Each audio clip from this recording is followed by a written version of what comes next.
A dark, run-down basement with a capacity of only 100, The Shadow stands as one of Guelph's most hidden gems in the underground music scene.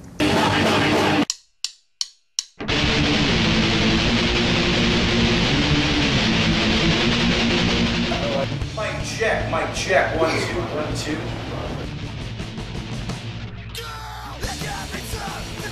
Yes, actually, in the next 6 months to a year, our home base, Shadow, is going to be completely renovated. We're looking to update our rather haggard bathrooms, expand the capacity as well, which is the biggest thing. We're going to knock this wall out, take it another 30 feet back, widen out over here.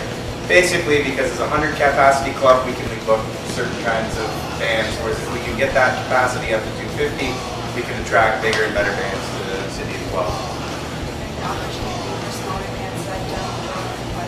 Exactly. We're, the next size of venue that we have currently in town is Cowboy Bar, which is 1100 cap, and it's just far too big for a lot of the smaller indie shows.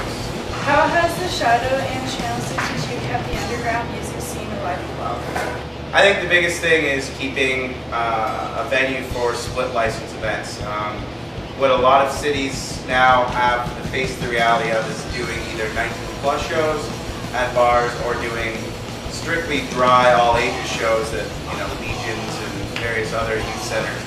And neither really is an ultimate situation. When you bring everybody together, you have more people, you have more of an exchange of ideas, and really you foster kind of like almost like a mentor kind of thing where the older crowd introduces the newer crowd, and really everyone's looking after each other. It's more of a community that way as opposed to like segregated sections. So I think that's where we have stepped in, is that we're the last place really doing split license events as well. So it's nice to be able to provide that.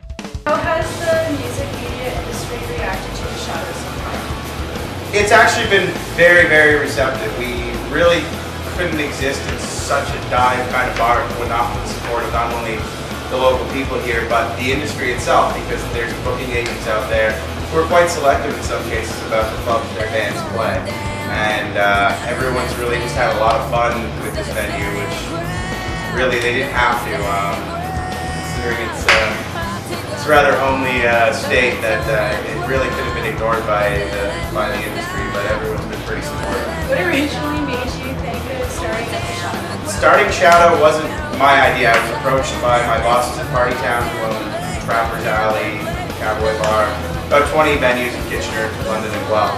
I was a DJ for them, and they knew I went to a lot of shows at it was once the Trasheteria. From that, my general manager asked if I'd be interested in doing something like that here, and being friendly with the folks at Sellout who were doing stuff with the trash, I knew that was about to come to an end, so I figured it was a nice opportunity to be able to be a stopgap so Guelph didn't just suddenly lose all these shows. What have been your highlights? I guess the personal highlight was when we started out, I had pretty much 2 weeks to get this going from when I agreed to do it until when we were opening. So, I'm trying to come up with all these ideas. And the 3 A's for me were kind of like 3 levels I'd like to hit. And that was Alistair, which was like a band from Chicago on Drive-Thru Records. Played Warped Tour all the time. They weren't super huge, but they were like, okay, that'd be a nice, good American band to get like first goal. And we did that within 7 months. We actually had Alistair. Like 4 months later, we hit Alexis on Fire, which was the second level, which was the big Canadian band. Third and final one was Alkaline Trio, which was then like, okay, like the big American bands. And last year we did the Alkaline Trio. So it was like we actually hit all 3 of these, and these were just examples, but like to do them specifically, each time was like a moment of like great personal joy. What about your proudest moment? Definitely seeing our bands, the local bands that we start here, playing the big room shows, and so like to see a progression of a local artist that we know and love so well. Seeing them get to play in front of like hundreds of people in a big room with big touring artists and a big light show and the big sound. That's really when I'm the most proud, because that shows what we do down here definitely is transferable to the next level, and that's something that we try. Thank you so much, Jen.